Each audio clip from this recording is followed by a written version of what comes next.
Hi, I'm Katie Kramer, President and CEO of the Boettcher Foundation. Welcome to Colorado Leadership Stories, where we talk to everyday, courageous leaders who have made transformational impacts in their communities and are building a better state for everyone. You'll hear from leaders and organizations and communities throughout the state as we explore the idea that leadership is an activity that anyone can do.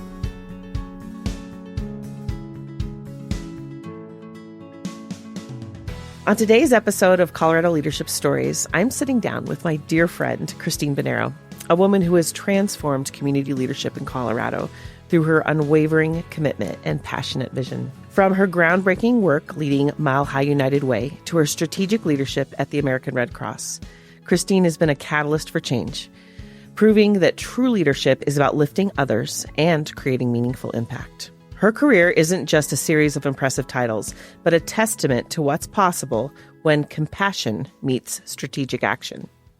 As someone I've known for over 25 years, I can't believe that. I can't believe that either. I've watched Christine navigate challenges, break barriers, and consistently show up for her community with grace and determination, and also her friends she's done that for. It's great having you here, Christine. Katie, it is such a privilege to be here with you and such a privilege to have this conversation. And thank you to you and to the Boettcher Foundation for holding up stories across Colorado. I have learned from all of you, but this friendship goes way back. It sure does.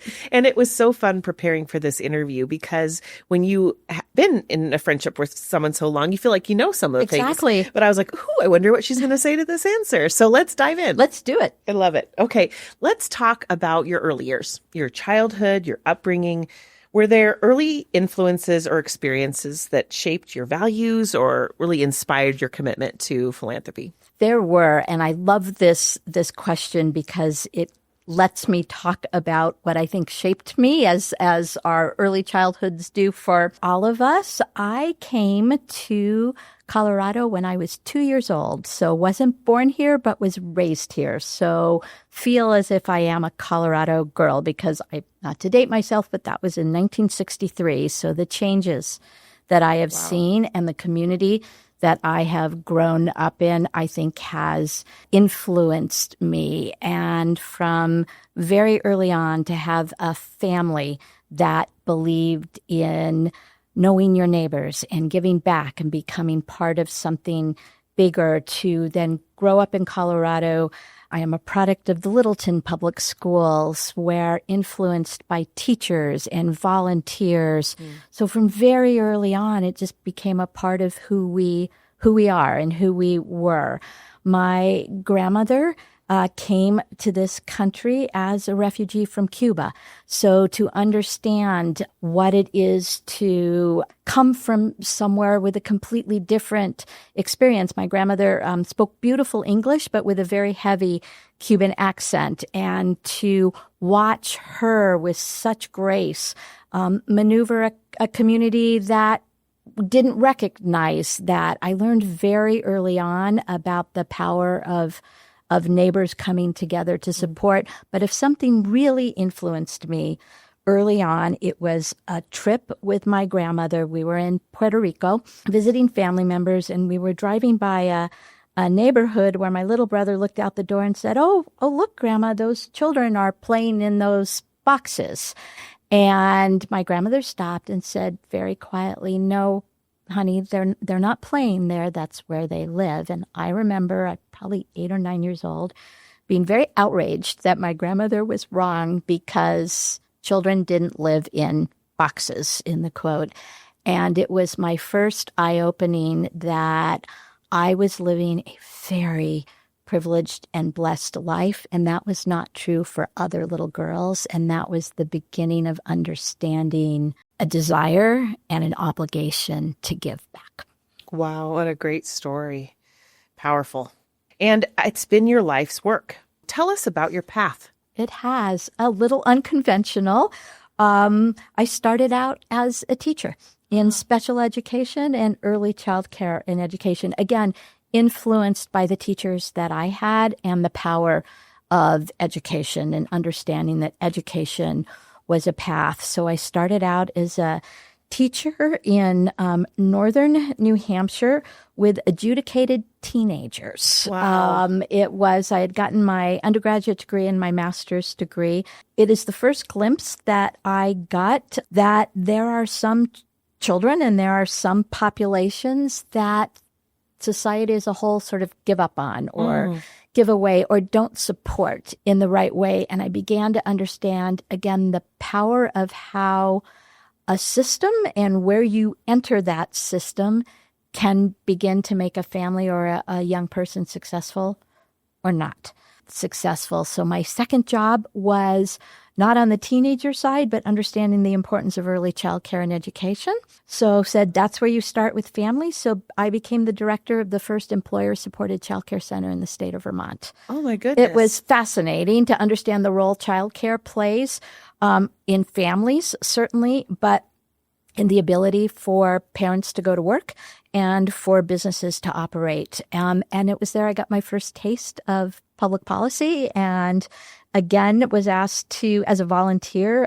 testify in front of the Vermont State Legislature, which was terrifying. And I had the most amazing mentor who said, Christine, all you're doing is telling stories of families that don't have the chance to tell stories themselves. And that began that path. I came home for a brief time to Colorado to help start, again, an employer-supported childcare initiative and got hired by all things of Target stores in Minneapolis because Target was making a very big investment in early childcare and education because, again, it was good for business. For them, it was eye-opening for me. So I was at their corporate foundation for 4 years and got drawn to Washington, D.C., again, to do policy work. So I had the privilege of working in Washington, D.C.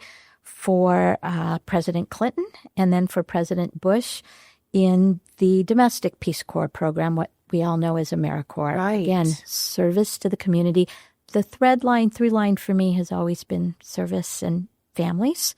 I was in Washington, D.C. on September 11th, which still all these years later is a very difficult day, and realized that it might be time to come home and to do some work at the local level. I had a dear friend that was running the Red Cross in Portland, Oregon, and she called me and said, the Red Cross in Colorado is looking for a new CEO. And I said, what do I know about the Red Cross? And her comment was, Christine, what do you need to know? It's a humanitarian organization at home for me. And I was very fortunate that the board took a chance on me, brought me home to Colorado and back with my family, and was so privileged to serve in the role of the Red Cross. Was there during Katrina when Colorado welcomed 1,200 evacuees, and really thought I had found my place of how to serve when I got the most wonderful call of that the United Way was looking for a new CEO. Katie, can you believe it was 17 years ago? Oh, my goodness. I got that call, and that has been my career. And I say about the United Way, I feel like I've waited my whole life to be in this position, and I feel very privileged every day. Well, I want to spend some time talking about that. You are a giant, my friend, in this community. And what you've done during your tenure at the United Way, it's just been transformational. I'd love for you to reflect on that a bit. Just even, you work with so many diverse stakeholders at the United Way. Maybe talk about some leadership stories. Talk about some things that you've encountered, and just some of the stories of impact. I mean, I can think of several, and we'll see which ones you pick. Okay. Well, thank you. And you are very kind. Any success that I have had has been because of the people I have been surrounded by, the team members I have gotten to work with, the volunteers I have been able to work with, the boards, the people on our board of directors, who are the giants in this community and have put such a stake in the ground. Katie, I have learned so much from you under your leadership that Colorado does have a civic DNA, and you have set the bar on what that is and what the components are, that is what has driven any initiative that I've been privileged to be a part of. And I think, and you said it earlier, I think the biggest part and the pivot for the United Way is the importance of listening and learning from our community.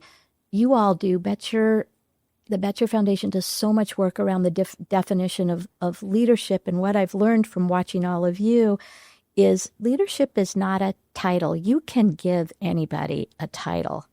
Whether that turns them into a leader is a completely different conversations. And at the United Way, the best leaders that I have seen have been the moms in a local community who know better than anybody what they need and want. Love that. For their children. So that is where I think some of the initiatives at the United Way have come from, is truly not assuming we know best just because I have a title or we're a big organization or we work with a lot of companies. Our mission is to serve the community, and that has got to be driven by the community. And I think the longer I've been in this job, the more I realize I don't know, because I don't live potentially in that neighborhood, or I don't have that. I bring my own experience, but in the diversity of what Denver is, that is not everybody's experience.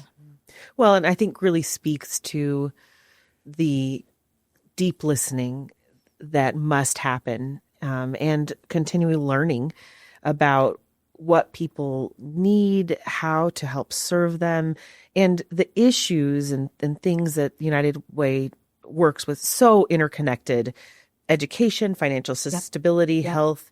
How in your work have you tried to create that systemic change, things that are lasting? Things, I think, as we talk about it at the United Way, we really talk about what a family needs. And a family doesn't need just one thing. A family needs many things. We are fortunate. We run the 211 call center in Colorado, at which anyone may call, dial 211 from, I'm having trouble feeding my kids tonight. I don't have a safe place to sleep. Listening to those phone calls, it not only gives us real data, it gives us real voices. So and again, when I think I know something and then I don't. So one of the biggest data points we have seen over the years is, again, the need for high quality, affordable child care. So several years ago, we said, we know what to do. We are going to go into this neighborhood and we are going to open a child care center. That's what we're going to do. Isn't that a brilliant idea? And we went into a community. We went into the Globeville, Elyria, Swansea community and said, we're going to build you a child care center. And I'll never forget sitting there at Swansea Elementary with a group of moms who very politely smiled at me and basically said, you can build one and we won't bring our children there. Even though we knew, and they said the highest need was for childcare. So we stopped and started listening. And what we learned was family care is incredibly, so aunties and tias and abuelas taking care of their grandchildren in a family setting was very different than a child care center, which feels institutional, or is run by a system that maybe necessarily I don't trust. And so what we did after listening to those moms, and again, probably one of my biggest leadership lessons of you do not know everything. We did two things. We invested in those moms getting their child care credentials so they could open their own businesses, take care of their own children within their own neighborhood. And we invested in and opened the first mobile preschool, because mom said, if you bring us a preschool where we can be a part of, and you can bring it one day to this church parking lot and another day to this library, we'll go to that. Wow. Again, eye-opening. Never would we have planned that. And I think that is a lasting leadership lesson for me, is the importance of truly listening. What a great example. Christine, talk more about the history of the United Way. I've heard I've heard you do this, and you're such a wonderful public speaker in many different contexts. But there's something very, very special about our United Way. Oh, there is something very special about our United Way. I'd be delighted about that. 138 years ago 2 priests, 2 ministers, a rabbi, and a woman. Started the very first United Way here in Colorado, in Denver. It was a time where Colorado, and in some ways, Katie, you think, oh my gosh, does this sound familiar? Where the mining bust had just happened. Miners were losing their job. It was hard to find housing, and there was a tuberculosis pandemic, an epidemic. And this group of faith leaders literally came together and said, what happens if we work together as a community?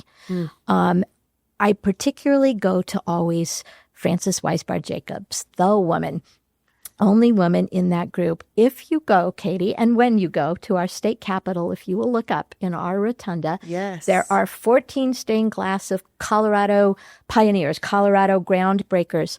Frances Weisbard Jacobs is the only woman in that rotunda. She not only started the United Way movement, she started the first free kindergarten in Colorado, and she helped found National Jewish Hospital, which is, as we know, the renowned hospital in the country for lung. And that is the history. But what I love about that history is I think it speaks to who Colorado is. And then you began to see the families. You saw the Boettcher family in that era. You saw that whole era of families and individuals and leaders who stepped outside themselves to bring Colorado to say everyone that calls Colorado home needs to have an opportunity to thrive. Mm-hmm.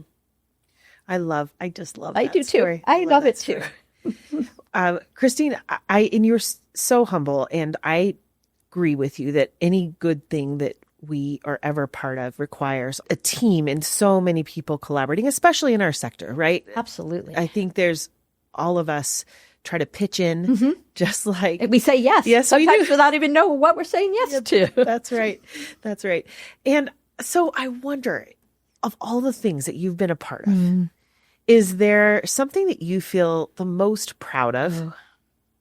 I think a couple things. I was really proud of the United Way during the COVID pandemic when our city had to and did. Our city shut down. And what I'm very proud of is that the United Way building may have closed, but United Way never closed. We figured out how to continue, and it was a madhouse, as we all were in that town, but we figured out how to continue serving families, even if it means we took our home visiting program and our home visitors stood on the porch with masks on in the freezing cold talking to a mom. We figured out how to deliver meals. We figured out how to keep 211 opening. We partnered with the governor of how to do COVID vaccine clinics. And I think it was a time that I hope our community never has to repeat. But I was really proud that the United Way could be what we've always said we would be for 100+ years, that we'll be there and be what our community needs without giving up our core values of who we are as an organization, how we want to serve families, and what we want to do. And the other thing I'd say I'm most recently very proud of, again, in the early childcare and education space, we know how critical it is for parents to have a place to be able to go to work. And we have always said about the United Way building, when's a building more than a building?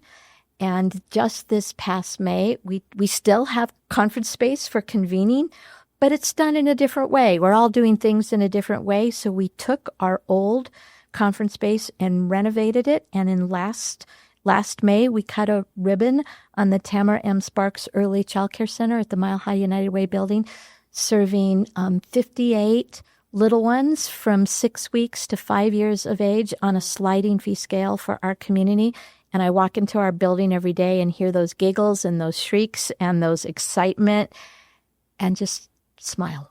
Well, talk about connection to your mission. My goodness. Oh, that's awesome. Just awesome.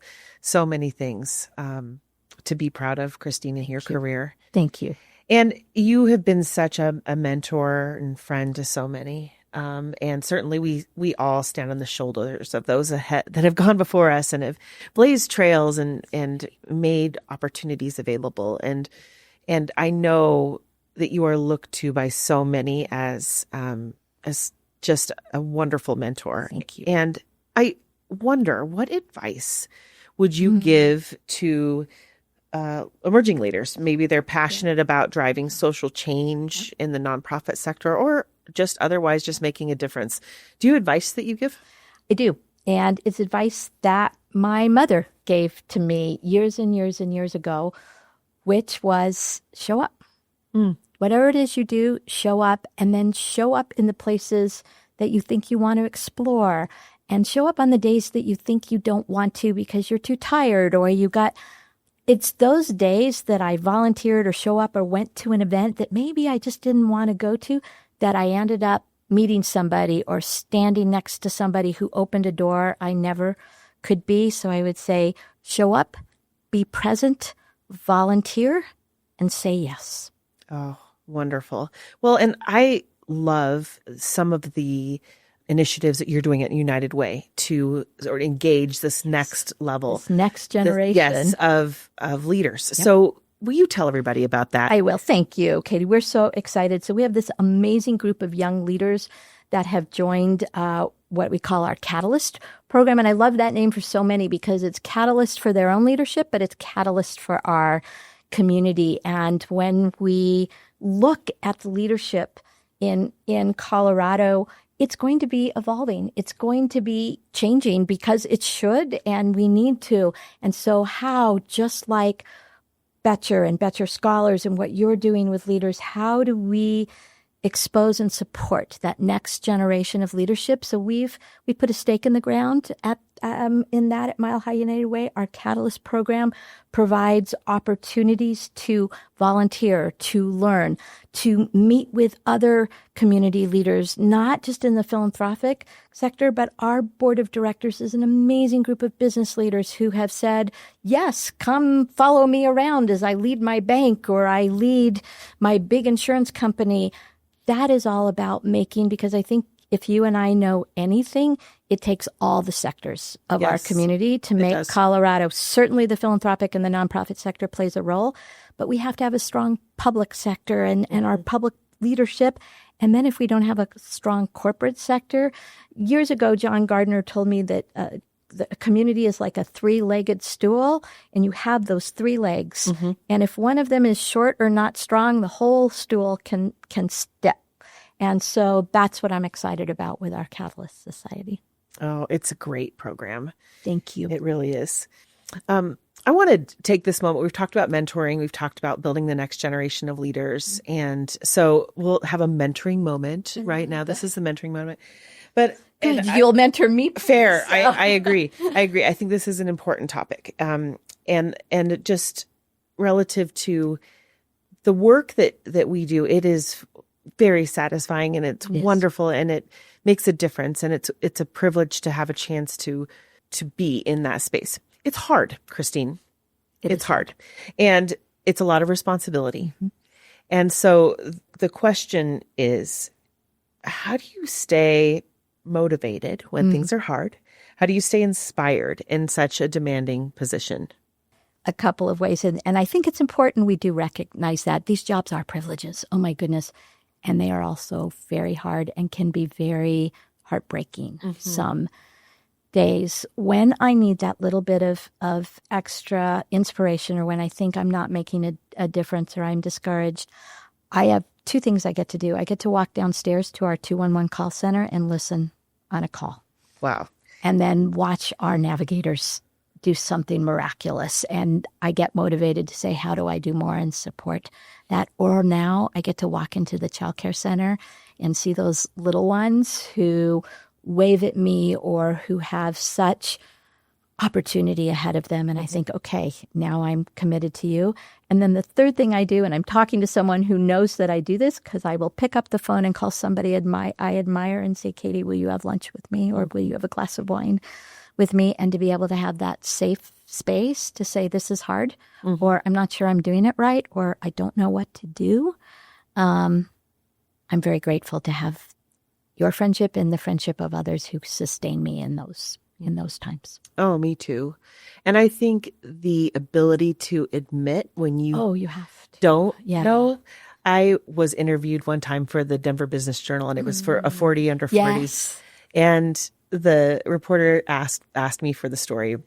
What is, what's one leadership, one little nugget that you can tell people that maybe you want to put in here? And I said, the truth is, no one knows what they're doing. No, not a single one of us knows what we're doing. As it turned out, she didn't publish that because I guess it was so disappointing to find out that no one knows what they're doing. But the truth is, I really think that we're always just trying to do the best. We're trying to learn and do the best we can. Absolutely. And the types of things that we're doing on a daily basis and the issues and such, it's uncharted territory. And there's a lot of challenges that come. So you do the best you can. You call your friends. You ask for advice. And I think that you're humble and vulnerable enough to know that you don't have the answers. No, you don't have the answer. And so you're so right. You do the best you can. And if you realize that it was the wrong thing, you step up and say, well, that didn't work, which I say more than often. I'm like, well, I thought that was a great idea. And I'm sorry, that wasn't a great idea. But here's what I learned from it. Right. And when you do that, people will stand by you and people will say, okay, how can we help move it forward or move you forward? And that's scary. But anytime I've had to raise my hand and say, boy, that just didn't work, guys, the support I've gotten in return is really overwhelming and very empowering. Right. Again. Well, and I think it gives people permission to take risk. I think we have to. Yes. And permission to not be perfect. Oh my gosh. Permission to fail. Exactly. Well, when you were, first of all, when you were reading that beautiful introduction at the beginning, I had two thoughts. Was one, my mother must have written that years ago to let you read that. And two is, I showed up, Katie, literally recently at a meeting. It was dark in the morning. I got dressed and I realized as I looked down as I was standing there, I had two shoes on, but one was black and one was blue. I'm like, there you go. There is the CEO of the United Way. And I hope no one looks too closely because there we are. And that's the best I could do this morning. I have that same story.